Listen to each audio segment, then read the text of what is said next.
네, 우리 한번 가봅시다. 우리 다산고 친구들을 위해 한번 가봅시다. 자, 운동량과 충격량입니다. 우리 기존에서는, 자, 여기서는 너네들이 어떤 문제가 추가가 되냐.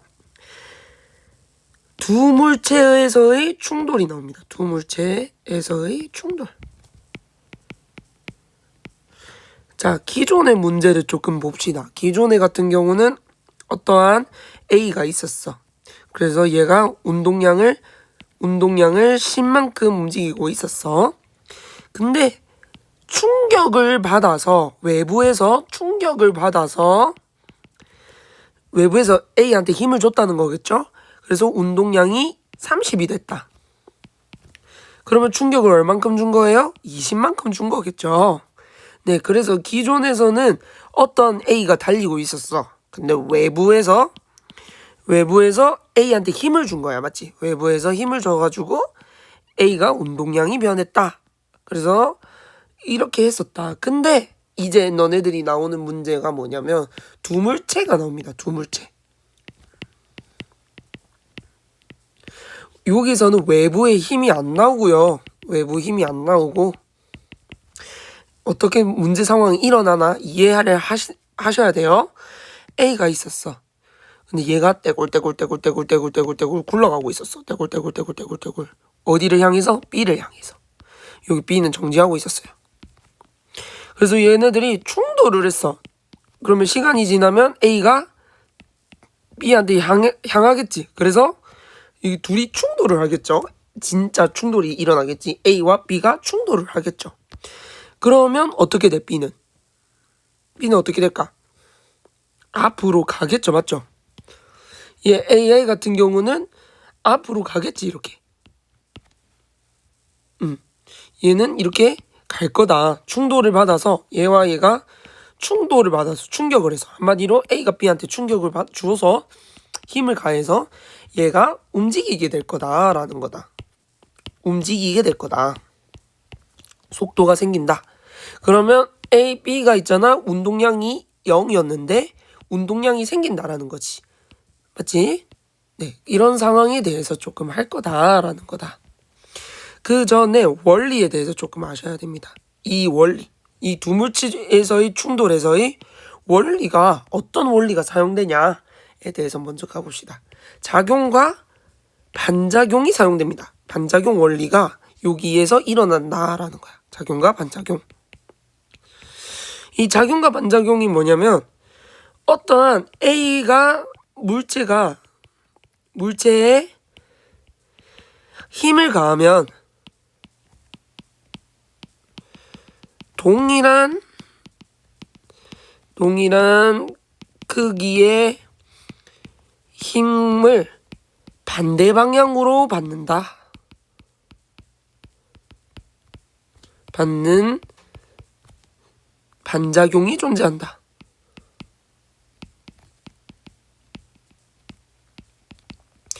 물체에 힘을 가한다. 이 힘을 작용이라고 해요.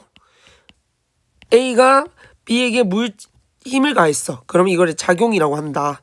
그러면 똑같이 동일한 크기의 힘을 반대 방향으로 A에게 힘을 가한다. B가 A에게. 그걸 반작용이라고 한다. 뭔 말인지 어렵죠? 쉽게 설명을 하자면 어떤 애가 있어. 이렇게 조금 슉슉슉 이렇게 있어요. 이렇게. 이건 손. 그래서 얘라는 친구가 A라는 친구가 B의 뺨을 때렸어. 그러면 A가 B의 얼굴에 손이 B의 얼굴에게 100N의 힘을 가했다라고 쳐요. 100N의 힘을 가했어. 이렇게 100. 그러면 A의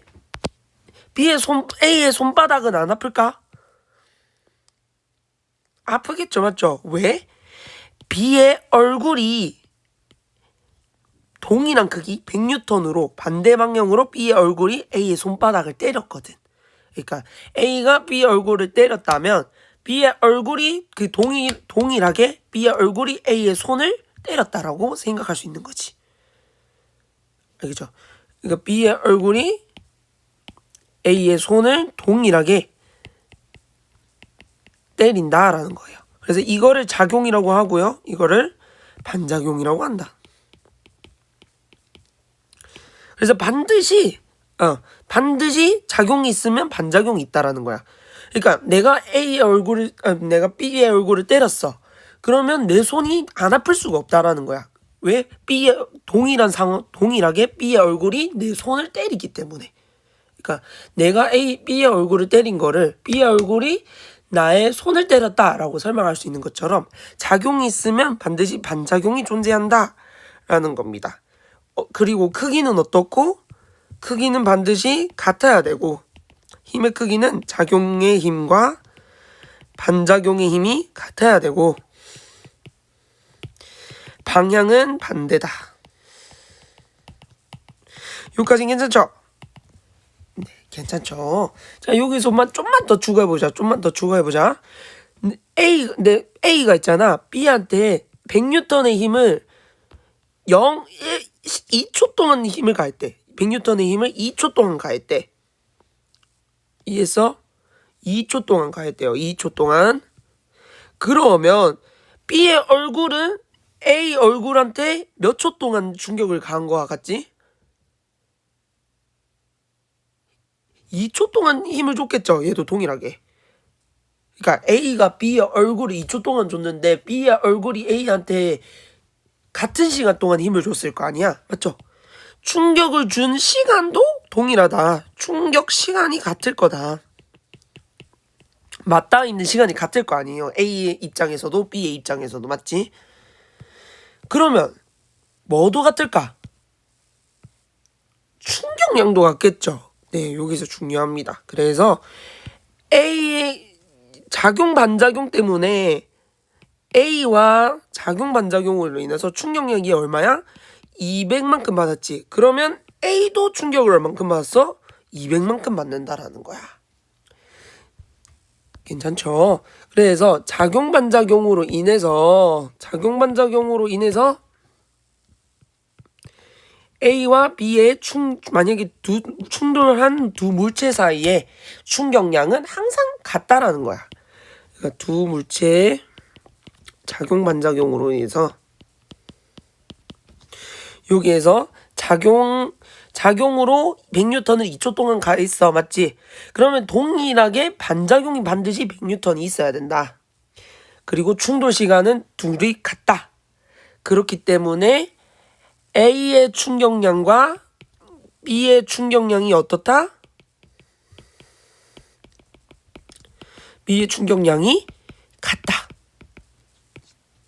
요거까지 괜찮죠? 작용 반작용 때문에 이게 유도가 될 수 있는 거야.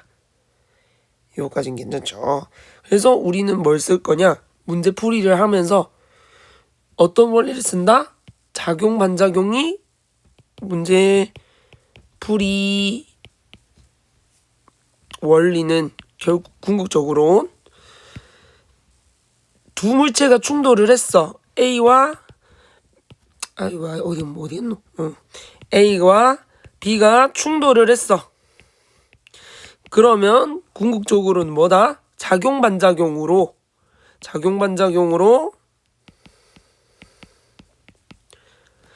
A가 B에게 준 힘과 B가 A에게 준 힘이 같다. 그리고 충돌 시간도 같다. A의 충돌 시간과 B의 충돌 시간이 같다. 그렇기 때문에 어떤 결론이 나온다? A의 충격량과 A가 받는 충격량과 이거는 B로 써야 되겠지. 봐봐. 이거는 A가 B에게 주는 충격량, B가 주는 힘이죠. 그럼 이거 B 입장에서 생각을 해야지. B의 충격량을 구할 수 있겠죠. 그래서 B가 충격을 받는 거잖아. 그러니까 A가 B한테 힘을 주는 거니까 B가 충격을 받는 거죠. 그렇죠? 그러면 그 다음에 동일하게 B가 A에게 힘을 준다라는 거는 동일한 시간 A가 충격을 받는다는 거다. 그래서 A와 B의 충격 시간은 또 같다. 결론적으로는 뭐다? B의 충격량과 A의 충격량은 같다. 언제? A와 B가 충돌했을 때. 알겠죠? 자, 그러면 한번 문제 풀어봅시다. A가 여기에서 정지하고 있었어요. A가 2km, B가 뭐 3km라 해. A, B. 그러면 얘가 어떤 V라는 속도로 10이라는 10m/s로 달리고 있었어요. 오케이? 그래서 B가 충격을 받았어. 그래서 둘이 맞닿아가지고 충격을 했어. 충돌했다, 충격했다. 똑같은 말이에요. 충격. 동일합니다. 그래서 충돌을 했어. 그래서 A는 튕겨나갔어요. 이렇게 튕겨나갔고 B는 한 2m/s로 튕겨나갔어. 그럼 B는 얼만큼의 속도로 튕겨나갈까가 질문이라는 거죠. 질문. 자, 여기서도 동일하게 여기서는 충격량을 구해야겠다. 두 물체의 충돌에서는 충격량이 같으니까 A의 충격량은 B의 충격량과 같을 거 아니야. 맞지? 그렇기 때문에 충격량을 구해야겠다라는 생각을 해야 된다고. 알겠지? 충격량을 구해야겠다.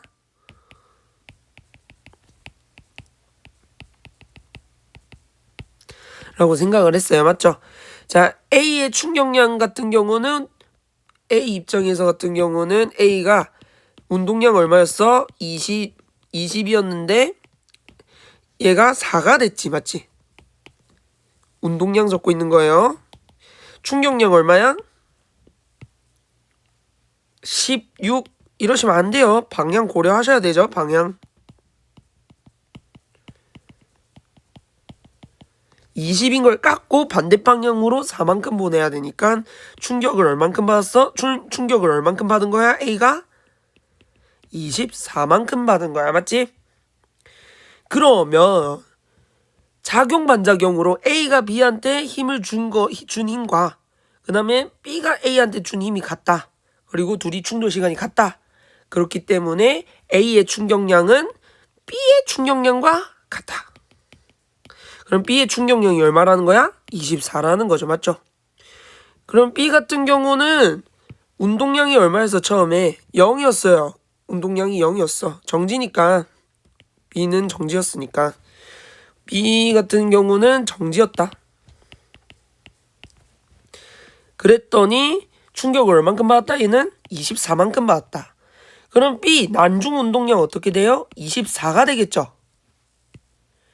그럼 속도를 구하라고 했으니까 운동량을 통해서 판단을 해야겠다. 24는 mv, B의 m 질량은 3kg. 그래서 속도는 8m/s가 된다. 이해하셨죠? 그래서 여기서 그냥 진짜 뭐 이해가 안 돼요. 작용 반작용 이해가 안 돼요. 이해를 하면 너무 베스트. 이해를 하는 게 좋다. 만약에 뭔가 이해가 너무 안 된다. 최대한 해라. 알겠죠? 일단 최대한 해야 되고요. 최대한 하셔야 돼. 그래서 궁극적인 뭐 요약을 하자면 A 두 물체가 충돌을 했어요. 이런 상황에서 이런 꼬라지야. 충돌을 했어. 그러면 충격량이 같다를 쓰시면 다 풀리게 다 만들어질 겁니다. 이해하셨어요? 네. 그러면 한번 가봅시다. 이거 한번 풀어보세요. 멈춰서 정지해가지고 빨리 풀어보세요. 네, 다 푸셨죠? 자, 그러면 충돌하기 전, 자, 우리 얘 어떤 원리를 쓸 거다? A의 충격량과 B의 충격량이 같다라는 식을 써야 된다. 왜냐면 얘와 얘가 지금 두 물체의 충돌에서는 뭐를 써야 된다?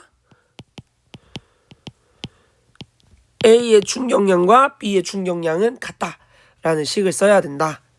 라는 거다. 여기까지는 괜찮죠? 그러면 지금 B를 물어보고 있으니까 A를 통해서 A의 충격량을 구해야겠네요. 자, 이런 거는 그림으로 그리라고 했다. 내가 계속. A가 얼마였어? 운동량이 12. 동그라미 2개. 운동량이 얼마야? 야, 제발 운동량식 모르시면 안 돼요. 운동량식 질량 곱하기 속도. 그렇기 때문에 질량이 2kg고요. 속도가 6이니까 12. 방향도 운동량 표시하실 때 방향도 표현하셔야 돼요.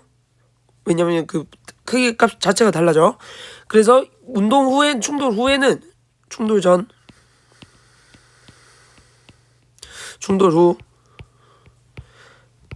얘 어떻게 됐어? 8이 됐죠, 운동량이. 이거 두 개 곱하면 되죠. 자, 그러면 충격량이 얼마야? 12가 4가 됐대. 그러면 충격을 얼만큼 줘야 돼? 4만큼 요쪽 방향으로 줘야 되겠죠, 충격을. 4만큼 받아야 되겠지, 맞지? 그러면 이 지금 우리 뭐 쓴다? A의 충격량과 B의 충격량이 같다. 그러면 B도 충격을 얼만큼 받았다? 4만큼 받았다라는 거다. 여기까지는 괜찮죠? B의 운동량이 얼마였다? 이거 두 개 곱해서 3이었다. 그래서 3인데 얘 잘 봐봐. 얘네 둘이가 충돌을 했어. 맞지? 그러면 A 같은 경우는 충격을 요쪽 방향으로 받고, 그러면 얘가 지금 A가 요쪽 방향으로 들이박았잖아요. 맞죠? 그러니까 충격량의 방향은 힘의 방향과 같습니다를 생각하셔야 돼요. 힘의 방향과 같아요. 그렇기 때문에 A가 B를 들이박았어요. 맞죠? 그러면 A가 B를 들이박았어요. 이쪽 방향으로 하죠. 그래서 B가 받는 힘은 이쪽 방향이야. 맞지? 그러면 얘가 작용이라고 쳐요. 그러면 반작용은 반대 방향으로 작용해야 된다고 했었죠. 그러니까 B가 A한테 어느 방향으로 힘을 줄까? A가 오른쪽으로 가도록 힘을 주진 않을 거 아니야. 이쪽으로 가도록 힘을 주진 않을 거 아니야. B가 A한테 이쪽으로 힘을 줄 거 아니에요. 이쪽으로 당기진 않을 거 아니야. 맞지? 밀어내는 거잖아. B도 A 밀어내고 B도 A를 밀어내잖아요. 맞죠? 그래서 A가 받는 힘도 이쪽이다. 여기까지 괜찮아? 네. 그래서 A는 충격을 이쪽으로 받았고요. A가 받는 충격, A의 충격은 이쪽이고요. 그럼 B의 충격은 어느 방향이야? 반대 방향이어야 되겠죠. 그래서 B의 충격은 이쪽 방향이다. 그래서 얘 얼만큼 받는다? 충격을 4만큼 받는다. 3이 오른쪽으로 달리고 있는데 오른쪽으로 충격을 줬어. 같은 방향으로. 그럼 어떻게 되겠어? 7이 되겠죠. 그래서 얘 운동량이 7이니까 속도는 운동량을 바탕으로 해라고 했으니까, 그래서 얘는 7m/s가 나오겠네요. 정답은 1번. 할 수 있겠지. 그래서 전체적으로 지금 뭐 내가 5번이랑 뭐 여러 개 다 풀어보세요. 5번 찾아봐야겠다. 5번이랑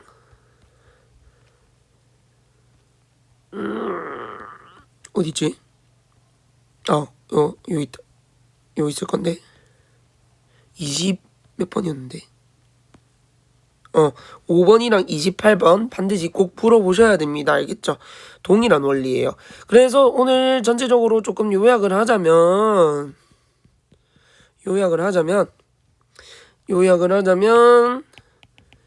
일단 작용반작용이 베이스고요. 두 물체가 충돌을 한다. 그러면 A의 충격량과 B의 충격량은 같다. 크기는. 근데 다만 조심하셔야 될 게 방향을 고려하셔라. 방향은 반대다. 만약에 B가 받는 충격이 이쪽 방향이면 충격을 받는 방향은 반대 방향이다. 그래서 반드시 5번 방금 전 동그라미 해줬던 문제 풀어보시고요. 그러면 복습을 해오시고 다음 주에 봅시다. 수고하셨어요.